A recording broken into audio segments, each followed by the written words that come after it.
are life, are your wife, and people are grunts, back to front, and people are dreams, oh, so it seems, and I can't take them right now.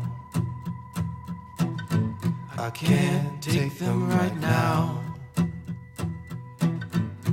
Can't get out of my bed.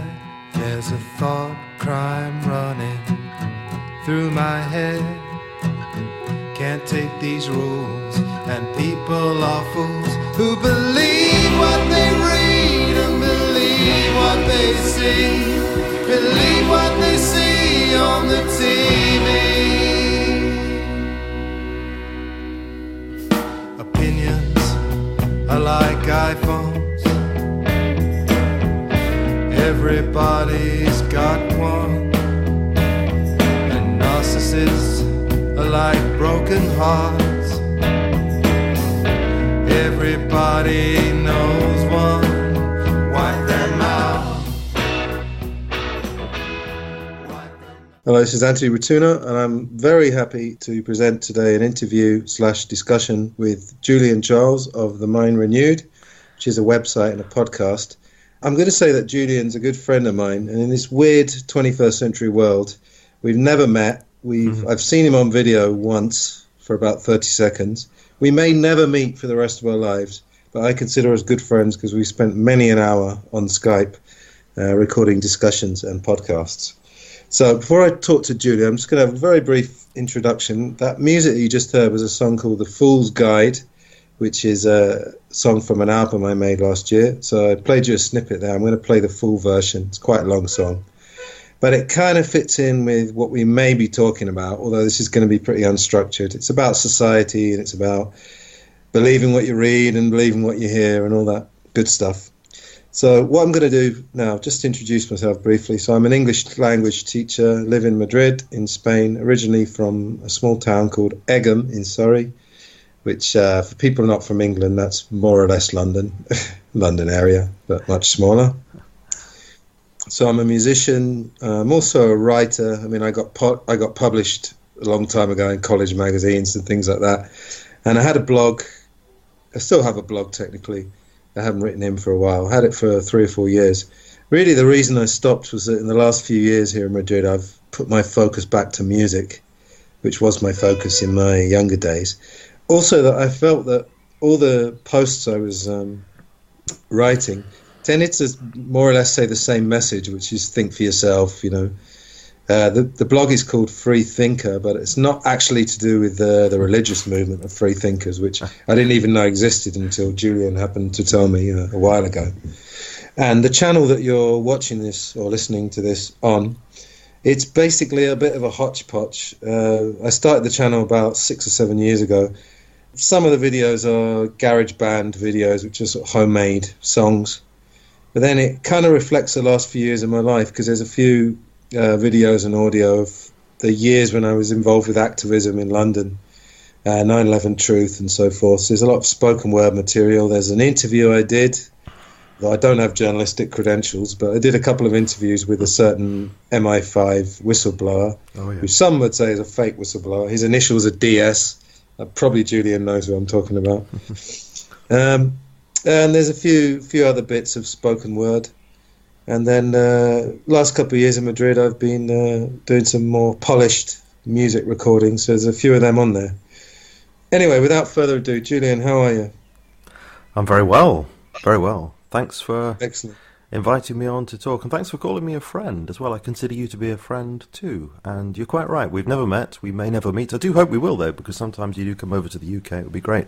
Actually, Yeah. you know, if it could happen one day. I know we've tried a couple of times and it hasn't worked out for various reasons. It would be good to meet you. But yeah, you're right. Speaking so many hours and meeting of minds on so many different subjects, it's been great, and I do consider you to be a good friend. Absolutely. Thank you very much. I've also divulged lots of personal details to Julian. I don't know if anyone, I'm sure, hopefully his listeners are going to hear this, but he recently did a talk with Johnny Iron. Tell me what his name is. John McMahon, yeah. So who's Johnny Iron then? Johnny Iron is John McMahon. I mean, it's because he's in charge of the Iron Show. I think he's just gradually created this persona, which is Johnny Iron of the Iron Show, you know. But he is John McMahon, yeah. Okay, and he was gently he was poking fun at you, but I think in a very nice way. He was saying that you were very sophisticated and you had the kind of voice that people would maybe divulge information to. So we just poke fun at each other, actually. We do it all the time on Facebook, so yeah. Ah, well, yeah. I think the alternative movement needs a sense of humour. I think that's absolutely, yeah, one thing it's occasionally lacking. But you give me this opportunity, I'm going to say, if those people are listening out there, do listen out for Fringe Radio Network News, which John is in charge of. It is an absolute hoot. Very delighted to be invited to be the London correspondent. I've not done it yet, but I'm looking forward to that very much if I can keep a straight face. Yeah, I heard. Yeah, he mentioned that on your podcast, didn't he? Yeah, I warmed to him a lot. I liked. He had a very infectious laugh. He did, absolutely. Yeah, he laughs a lot, but you can tell he's serious about things that he's talking about. That's right. He just interjects it with a great vibe, and actually it reminded me because, funnily enough, I was talking about this because I'm an English teacher, like I said, and a lot of my students are advanced, so we can get into fairly deep discussions about stuff. And we were talking about how a lot of the time people think if you're joking around, or if you're laughing a lot, you can't be doing something seriously. Yeah. And I was talking about this boss I had in an office years ago. And he just spent all day laughing. He was, I think he was a kind of a frustrated comedian or something. Like David Brent kind of character, was he? Kind of, yeah, but good humour, you know. Not trying as hard as Brent and not needing to, you know. But the point I was trying to make is that he got all the work done, the team worked brilliantly, and he just laughed all day long. And it's a rare thing, I think, to find someone like that. Okay, well, we're not going to do this as an interview as such, but I do have cheated, and I've got a few notes here. No, that's not cheating. That's just being organised. Yeah, organised cheating. That's the one. No, not at all. No. Let's just set the scene, actually, for a second, because this is what I do. I did some music interviews in Madrid a few years ago, because I have lots of musician friends. We're a big sort of expat and Spanish music community. So it's Tuesday, the 5th of June. It's 10:30 in Madrid. Julian is in the depths of the Lancashire countryside. Which is my catchphrase. Which makes me 9:30. How's the weather there? Really warm, actually. Warm summer evening. Really nice, yeah. It's actually been a bit chilly here recently. Madrid actually has weather that's not totally unlike English weather. Yeah, I think the only difference is that when you get to July and August, you're just guaranteed hot. I mean, I used to live in Thailand, so I can't get enough of the sun, and I'm something of a sun watcher. In that case, we are complete opposites, and my daughter's even worse. She doesn't even like this heat. Like 22, 23 degrees. It's like, whoa, this is too much. I was saying, she should go and live in Sweden or something. Go marry a Swede. Yeah, exactly, yeah. No, I mean, it gets like 35 to 40 here in July and August and pretty humid, so... But then the rest of the year, it's very changeable. Like March and April, it just rained for about 6 weeks. Right. I don't think we should talk about the weather anymore, because if you can't think of anything to say, talk about the weather. But that's not true. We do have things to talk about, don't we? Yeah. I started making notes. Within 5 minutes, I'd given up because I'd filled up about 4 pages. So, now maybe could you tell us about TMR? So it's a Mind Renewed. It's a website and a podcast. Could you tell us about the origins? Because I actually don't know the origins, so give us a... You do know the origins, really. You've picked up on that. I mean, I did... Podcast 1 was an interview, actually, with Kevin Barrett. Oh, yeah. Which was really weird. That should have been the very first one. And then I decided, well, I've got to try and explain what I'm doing here. So I did a really short one, give some sort of idea. To be honest, I can't remember exactly what I said, but it's basically along the lines that I suppose I'm about to talk about. I suppose over the years, though, things have changed slightly, so I don't suppose it'll be quite the same. When I started it, I was essentially responding to a sense within myself that I, as an individual, had to join in with what I considered to be the best of alternative media was doing at the time. And I mean, the models for me were James Corbett and Stanley Monteith, the better parts of Stanley Monteith. And there were things that were happening around that time. So what was this? It was 2011. I started then at the end of 2012. I had been interested in possibility that 9/11 was not what we were told it was, and tipping point for me was the supposed assassination of Osama bin Laden, which I just found an absolute insult. I'll go through the story again, but my wife told me in the garden, she was gardening, that the next door neighbour had said that it had happened, and I just stood there dumbfounded, because my understanding was that he died years ago. And it wasn't that I looked into it and then discovered that it was claimed that he died years ago. At that point, I believed that he had died years ago. And it was absolutely bizarre to me that now they were claiming this figure, who, of course, was really embedded in the narrative of 9/11, which I was suspicious about. Oh, yeah, we've found him, we've done him in, sort of thing. So I just couldn't believe it. And my wife would back this up. She would say, and it was just like, you're kidding, And then they released this. The Pentagon releases this video where they don't actually show his face. They show him watching videos of himself on television. Why would he be watching videos of himself on television? What's going on there? Oh, you think to yourself, well, maybe he's doing that in order to show that he's alive to his followers? But then he doesn't turn around to show that it's himself. You see what I mean? I realized that the only way that this made sense was that this was a video that was produced in order to make people believe that it was Osama bin Laden, because I couldn't conceive of a real situation in which he would have had somebody videoing him, watching himself on videos for any purpose whatsoever, because he didn't turn around to show himself. And I just thought, he's a terrorist. Yeah. He's a terrorist. Yeah, that's right. That's right. It was just a guy with a beard who happened to look a little bit like him, sort of thing. So I just felt completely insulted by that thing. Of course, we know about being buried at sea, and then about a year later came out the Stratfor Strategic Forensic Corporation, I can't remember exactly what they're called, leak that came out where it said that, he wasn't buried at sea because his body was en route over to Pennsylvania. And that was that was clear to me at the time that was a kind of limited hangout, because what that did was to confirm the official story in its essence. Hardly anybody believed that he was buried at sea, so they were quite happy to, sorry for the pun, to dump that part of the story if they could put the lie to that part of the story by saying, oh, well, no, that's not true. He's in fact on his way to America. Confirmed the basic thing was that we actually got him. And I realized, that will make sense if that's a limited hangout about this information. So, all this stuff sort of made me think that I really did have to be part of saying what I believed to be... No, that's too strong, what I believed to be the truth, but to share with people my own concerns and my own questions about the propaganda and the lies that I believed were going on. But I had to do it, and from a Christian point of view, because I am a Christian. And so I decided right from the beginning that I was going to be open about that. I know that some people are not. That's their decision. I'm not criticizing them for that. And part of the reason for that was that I wanted to... I see the quest for truth as something which is not just as defined by the truth movement, whatever you want to call that. We can even talk about whether there is such a thing as the truth movement. You know what I mean? Those sort of truthy kinds of things. I consider the whole quest for truth as being truth with regard to anything. So what am I going to do? Am I going to hide what I believe? That doesn't seem authentic to me. So I decided to be authentic about it. But it was also that I wanted to speak basically to two communities. I wanted to speak to those who don't believe as I believe, in such a way as to say, look, I've got similar concerns to you, and I'll say a bit more about that in a second.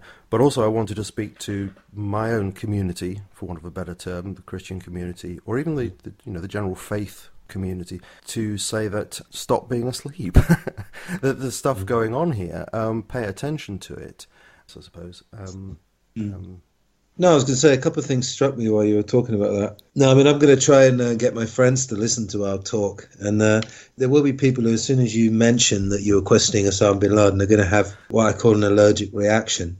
And probably the word conspiracy is going to flash through their mind. I don't think we really moved on from when I did that talk that you picked up 4 years ago. Do you reckon?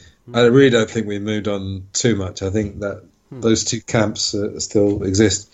But no, all I'd say to people about that is that try not to have that allergic reaction. Try and hear us out, because we're not going to go through that case. But I concur with you. I mean, that case, the story just got more and more ridiculous. And really, you have to blame a lot of that on the fact that it didn't have much impact on the news cycle, it just moves so quickly these days. I mean, oh yeah. You know, let me say before I lose the thought, to those of your friends and listeners who might think that way, let me state that my interest in conspiracy theories is extremely limited. I'm only calling them that because that's what they're pejoratively called in the media. I am like anybody else, and I consume the media, and there are certain points at which what I believe about the world jars with the information that comes my way. At that point, what am I supposed to do? Switch my mind off? I don't switch my mind off. I ask pertinent questions about that, and if those questions are not answered, or they lead me in a direction which there's a can of worms and more questions open up, I've got to be sceptical of an official story that is full of holes, haven't I? What else can I do? But it's not as if I'm there looking for the latest conspiracy theory, and anybody who listens to The Mind Renewed will know that's the case. And in fact, I've had people email me asking, why are you not looking at this subject? Why are you not looking at that subject? And however much I'm grateful for people to give me suggestions about things, I just have to say, well, it hasn't, I'll look at it, but it hasn't struck me as something to want to go into. Yeah. So there you go. I'm just trying to put people at their ease. Yeah, I mean, you're not obligated to talk. I mean, this is the thing where conspiracy culture has come in, because there are certain things that you are expected. But yes, one thing I wanted to talk to you actually is, so basically you're saying that was something of a catalyst. It was. No doubt it was different for everybody, but that was the thing that got me at that time. I didn't believe it, and I still don't believe it. However much industry has been put in thereafter, it's getting people to believe it. And there's an ongoing industry to prop up. It's interesting that a lot of people who maybe have turned against conspiracy culture, they will object to words like awakening. Yes. And I see the problems with that, but yes. I don't know about you, but there's definitely, for me, there was a period of, it happened fairly quickly, actually. When I lived in Thailand, I had a friend who was just sending me a few things. And he wasn't a particularly kind of outlandish person. He was a very low-key person. He was sending me stuff. And there is a light bulb that goes off. So whether you want to call it awakening, maybe that's just become a cliche. I mean, for example, my girlfriend, she had some dealings with the music industry.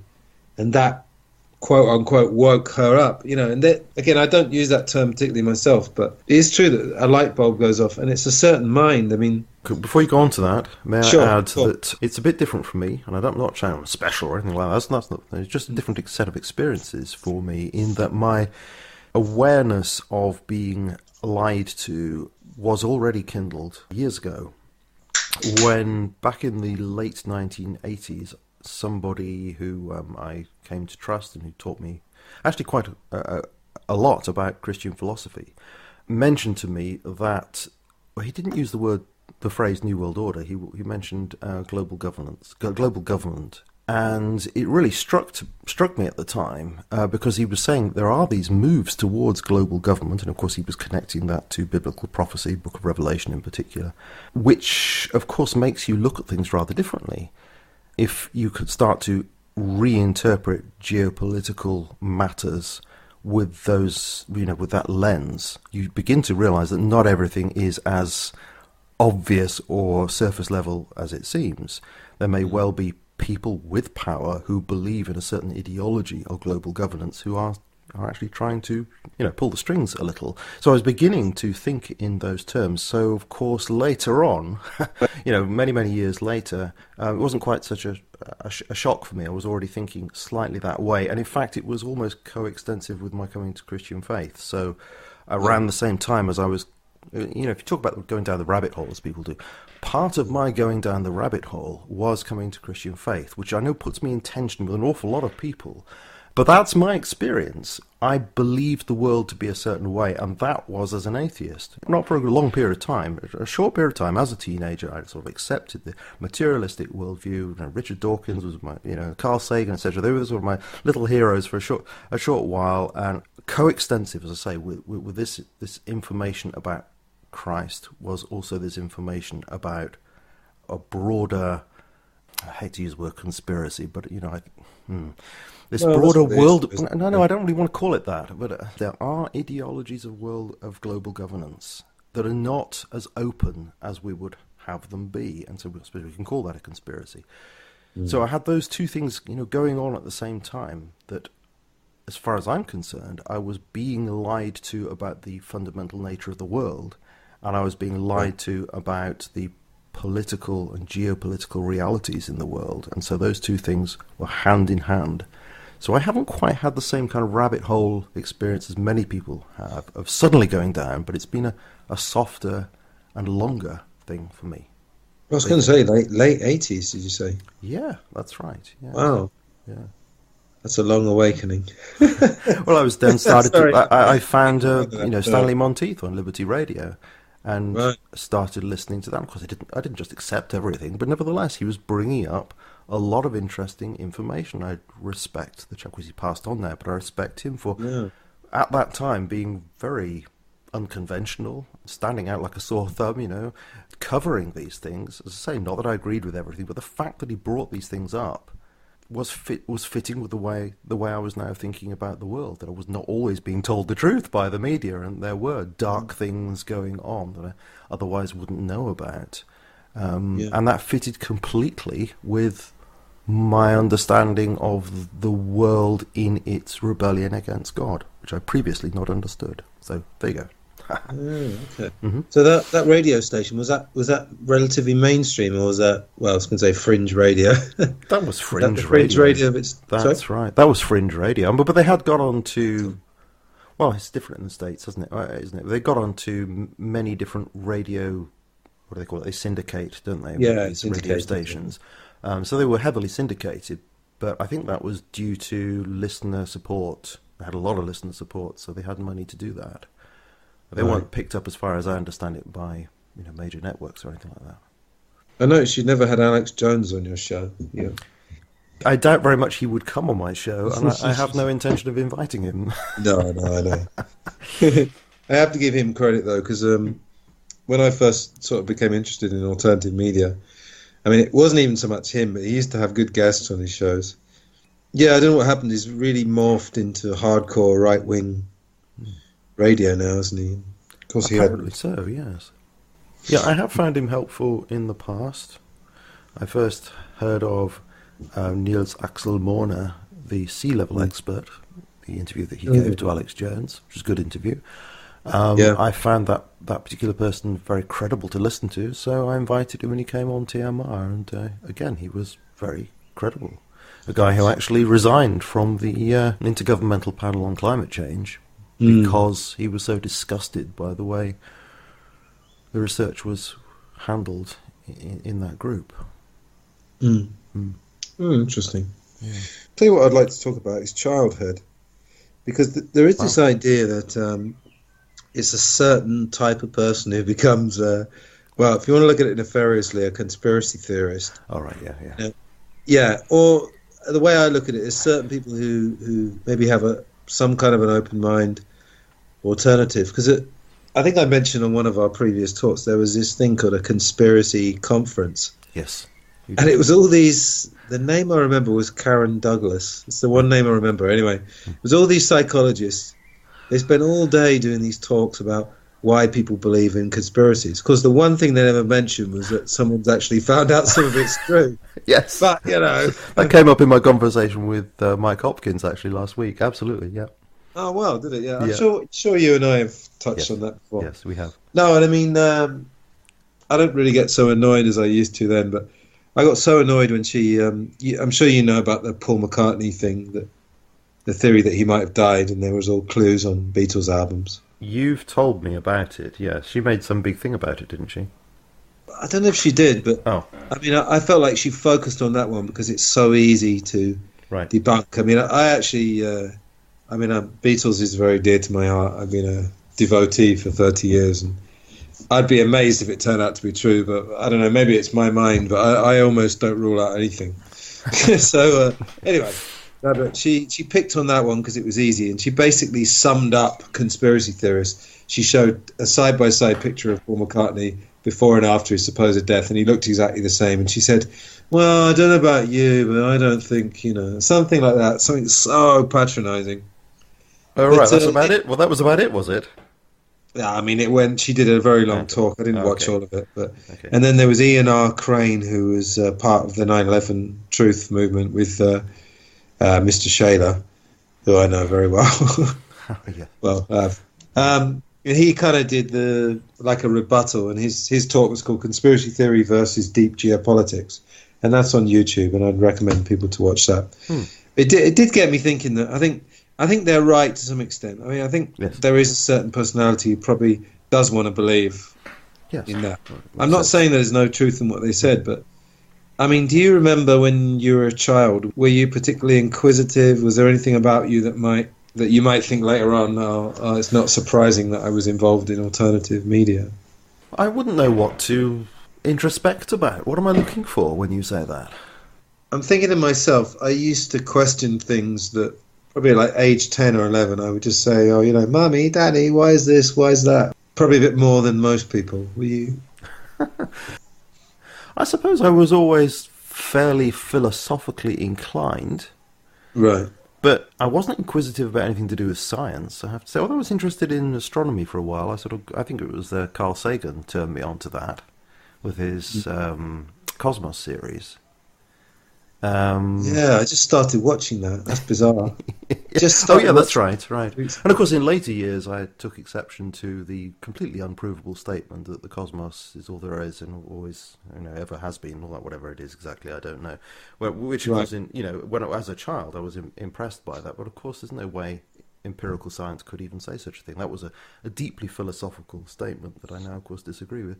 But so beyond astronomical things, very schoolboyish level of astronomical things, I was never really very interested in science, and I'm not being proud about that. I'm just saying it never really grabbed me. And I think actually what Lewis Wolpert said about that, he's a professor of biology at University College London, he said the reason why people tend not to be so interested in the sciences is because they're not creative subjects, and people like creative subjects. And that's true of me. I liked to be creative, so I went into music and I became a composer for a short period of time until I fell on my face like 99.9% of people do who don't have the appropriate connections. And I suppose I have to say it, the talent. But I mean, philosophically, I've always been inquisitive. Yeah, I mean, I think I've never really had a very scientific mind. It's not that I don't like science, but certain information doesn't get into your head immediately, or you need a lot of time to digest it. Yeah. Whereas with other subjects, I mean, psychology is probably my main interest, along with music. Stuff like that, I mean, when I listen to podcasts about that, and I'm a bit of a podcast addict, that information just goes directly in, and I can digest it easily, whereas scientific, I'm not. But I think personally I was always quite dreamy and I did used to like looking up at the sky and wondering what was going on. So I think inquisitive, but, I didn't turn to my mum at 8 years old and say, Mummy, why are they lying to us? It wasn't anything like that. No, I don't remember. Who shot JFK, Mum? No, I was always interested in the deep question of meaning. Even this is kind of really paradoxical. Even as I say, a short period of time as an atheist, it always bothered me that there shouldn't be any fundamental meaning to reality. I remember you talk about looking at the sky. I remember that sort of thing. Isn't it funny, a human thing to look at the sky? That's odd. I remember looking at the sky and thinking, even though I'm at this moment, I feel totally persuaded by materialism as a philosophy, I still can't get out of my mind that there must be some meaning to the whole show.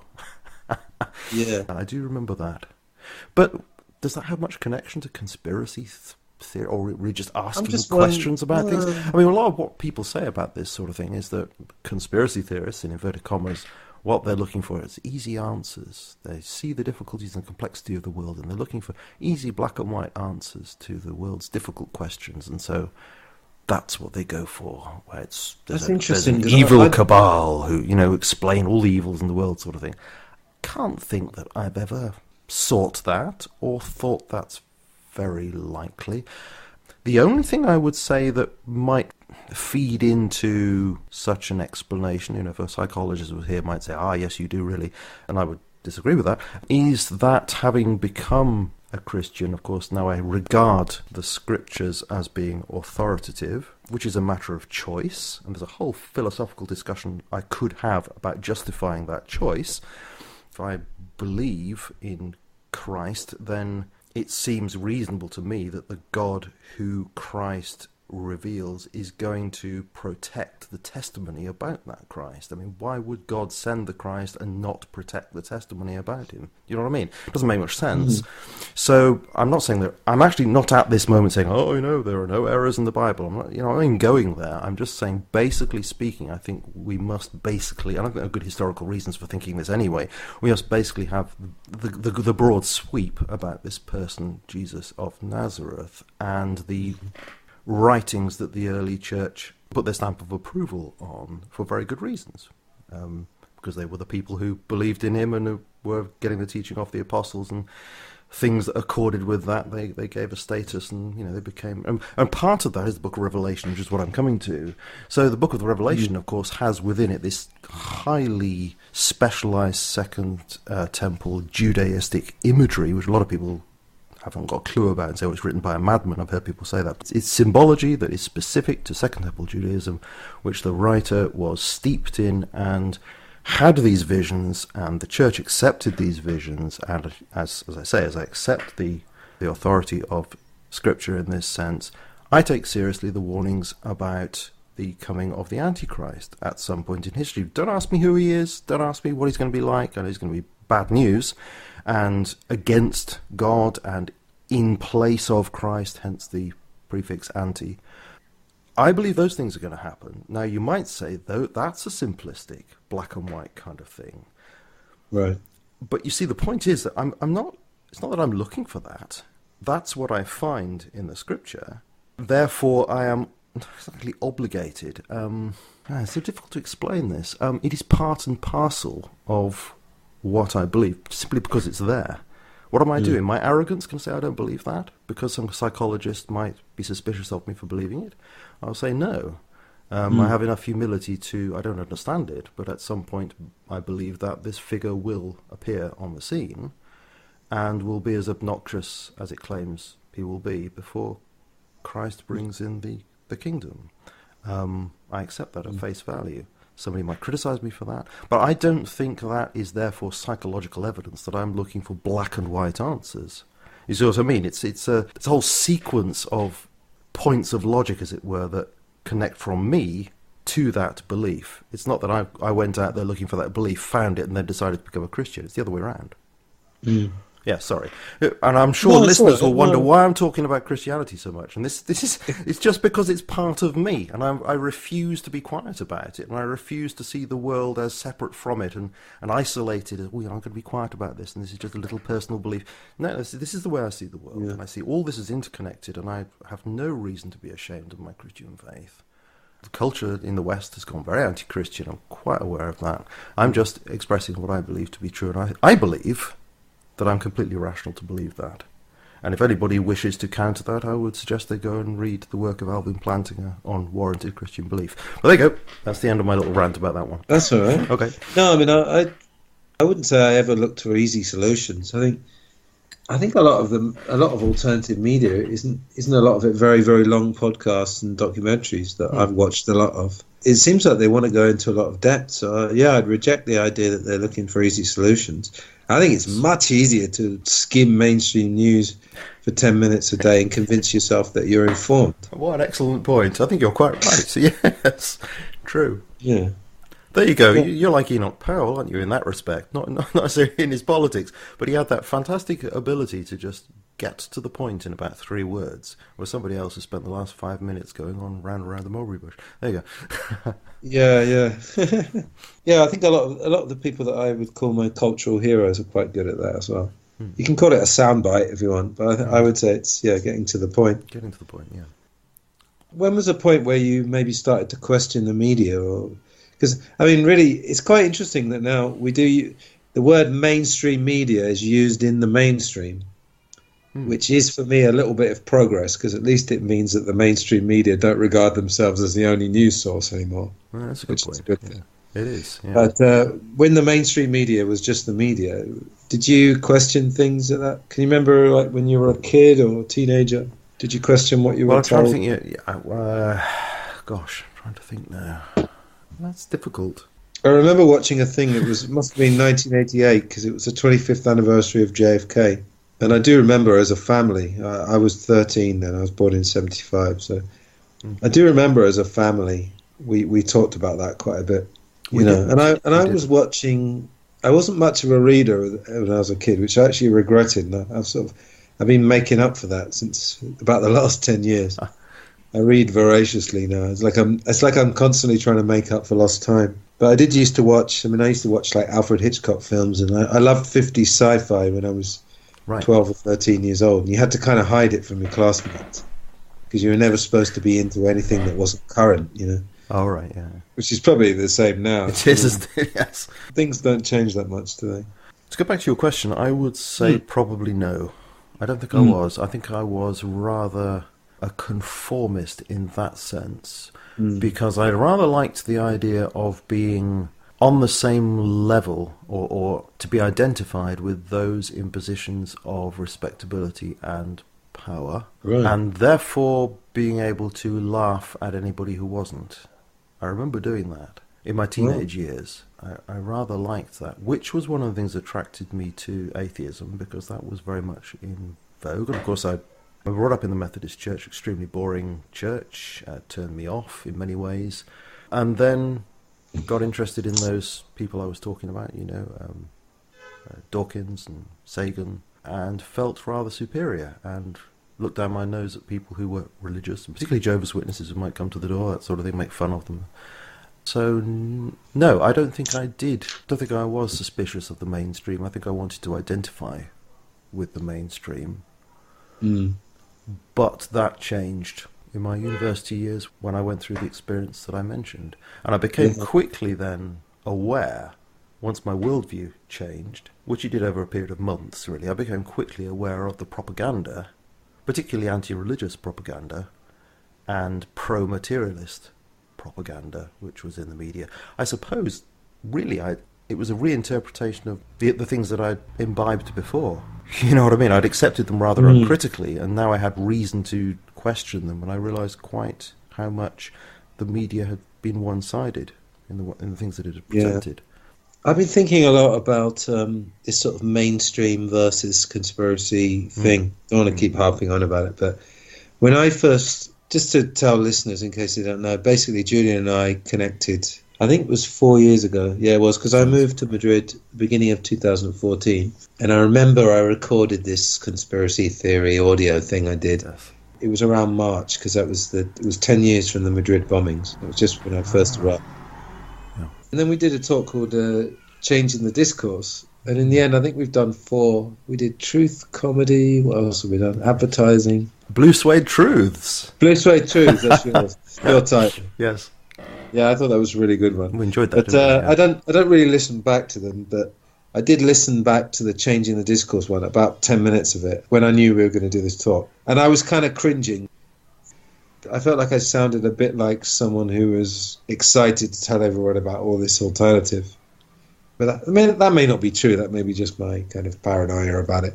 But can I put you at ease at that? Because actually there is a certain level of apparent naivety about my website, which actually I cherish. Because I am trying, on one side of what I do anyway, to talk to people who are not familiar with this material. I am aware that I go over a certain subject and I think, well, there are going to be other podcasts and other, go much greater depth, actually no, not much greater depth, more because I do actually go into a lot of depth in many interviews, but more knowing, a more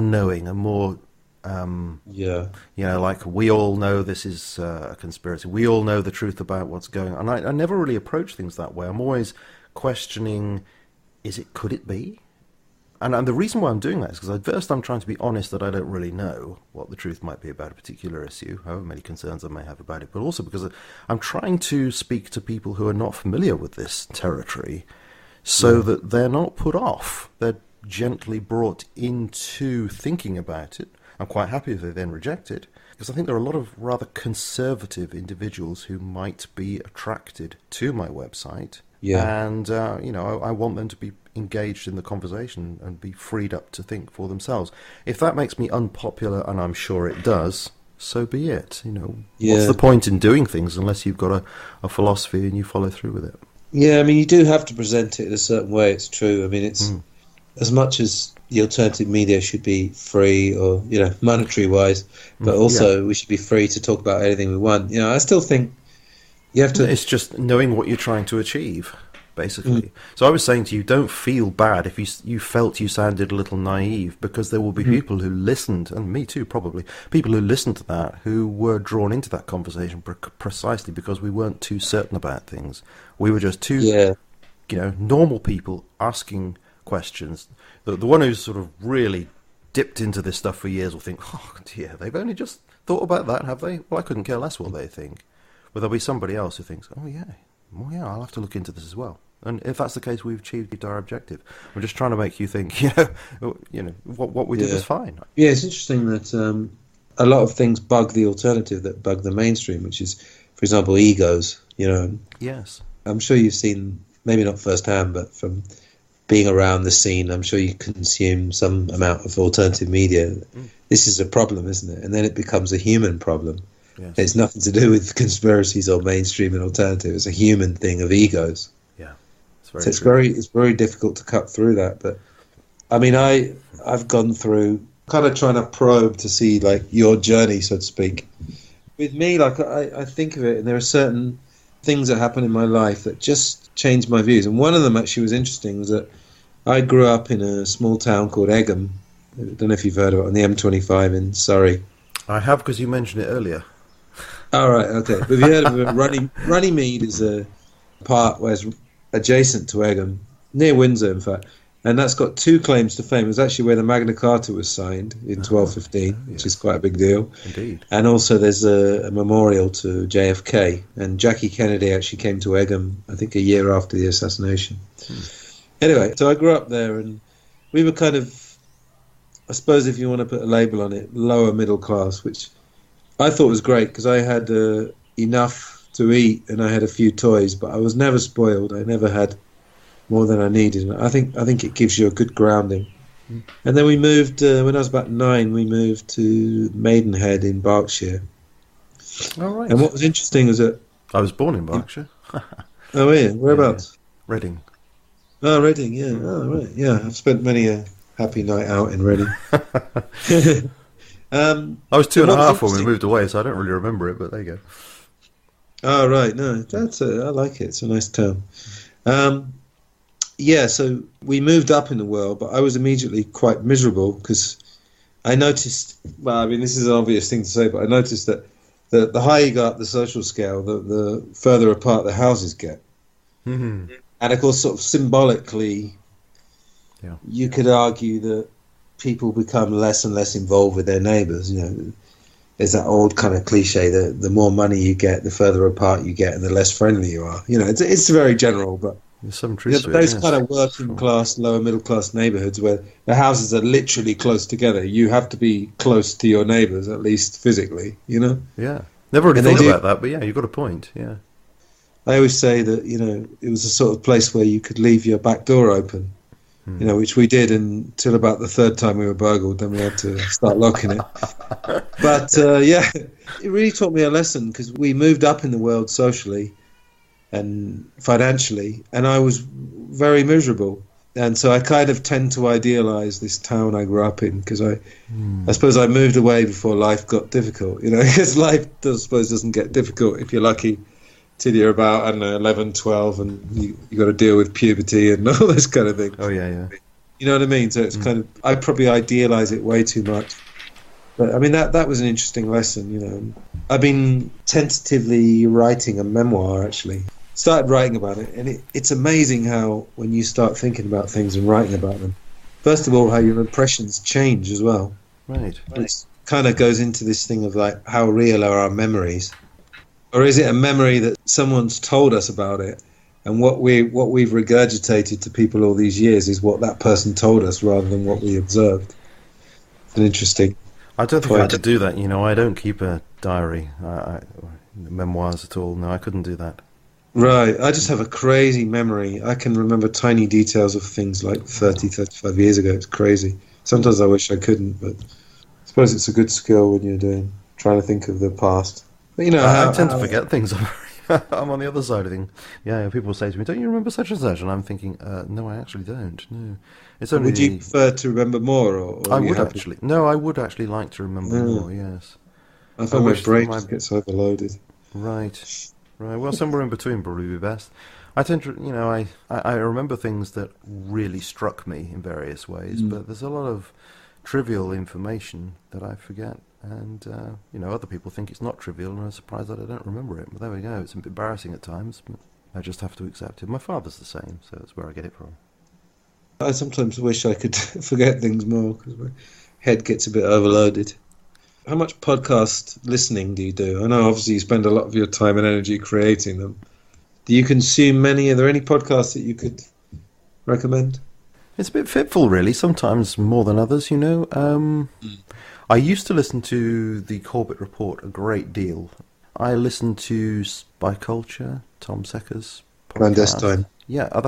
Clandestine is the actual name of the podcast, isn't it? That's right. I've actually taken recently to listening to Aaron Franz, rather. Transresistor Radio, listening back through the archive, which may seem a rather odd thing for anybody who knows that, because of course he's very interested in, he calls it the occult all the time. He's interested in mythology and things like that. A lot of people think, it's the dark arts, and I don't get that impression from him at all, but a certain way of looking at the world which invests symbology with a lot more meaning than many people do, and has a kind of symbolic way of looking at reality, which I think is quite interesting, actually. Obviously, there's a lot that I don't go along with, and I think he makes too much of it at times. The one thing that I've gained a great deal from what he said is that that way of looking at things alerts him or makes him sensitive to patterns in reality. That's why he has an eye for conspiracy, going back to our main subject. And I can make sense of that. But that's, is that an occult thing, or is that just, even from a Christian point of view, I would say similarly, one would just call it a different name. One would call it providence. You see things happening in reality, and you say, well, that worked so well, that fitted in so many ways. I can see the hand of God in that. Well, you're seeing a pattern there. So I think there's a similar thing there.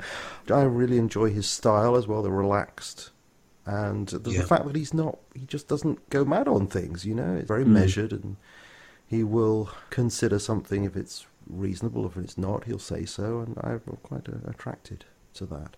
Dr. Michael Heiser's Naked Bible podcast, which is so different from most Christian podcasts. The guy is a biblical scholar, but he has a rather different way of looking at things. I've really enjoyed listening to him. He particularly has a different view of the Old Testament from many people. You'd have to listen to the podcast to know exactly what he's going on about, but that different way of looking at the Old Testament does seem actually to be borne out by the evidence of the Old Testament itself, and makes an awful lot of sense of various problems that would otherwise be there. So I found that very helpful. And he also interfaces with the alternative, so he's quite happy to go on shows and talk about UFOs and aliens and all this sort of thing, but not in a credulous way. He's happy to have conversations about those things and will give his interpretation from a Christian point of view, and I respect that as well. He's confident and is happy to be associated with rather fringe things, because I'm happy to be associated to some extent with fringe things.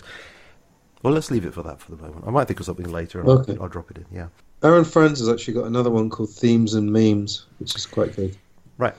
I like podcasts where they review films, but with an eye to the film telling you what's going on in the world, like Wag the Dog, a really good film from the 90s. I think Clandestine they did. Maybe it was Pierce Redmond and Tom Decker. I think I heard that one, but I've not seen the film, but I'd like to see it now, yeah. Oh, it's a good film, yeah. It's sort of a black comedy, I guess. But there's a point where they have to create a war. It's based on the Clinton thing. I think it's the president gets involved in something and they have to create a war with a small country. Wholly plausible, yeah. yeah, exactly, yeah.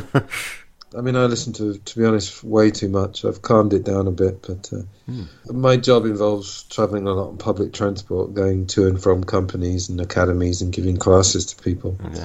like I say, I feel like I've always been making up for lost time, because I feel like when I was a kid, this sounds so silly, but I feel like I should have been reading the classics, but I was reading just sort of Famous Five and kids' books and books about football, which I loved when I was a boy. So I always feel like I've been making up for lost time. So I've consumed a lot in the last few years. But so you're revisiting the classics now. Yeah, I mean, I've read a few classic novels. I read, I don't know, Grapes of Wrath. I read last year. That was quite a journey. Suppose I am. Yeah.